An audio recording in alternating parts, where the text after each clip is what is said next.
बेटी दाएं से बाएं होई गईलू, पापा से रिश्ता तोड़ी लिहलू हो। बेटी छोड़ते बाड़ू प्यारे के नागरिया, ससुर से रिश्ता जोड़ी लिहलू हो।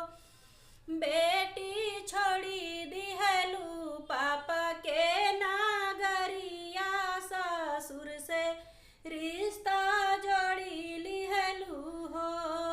बेटी दाएं से बाएं होई गईलू, भैया से दिल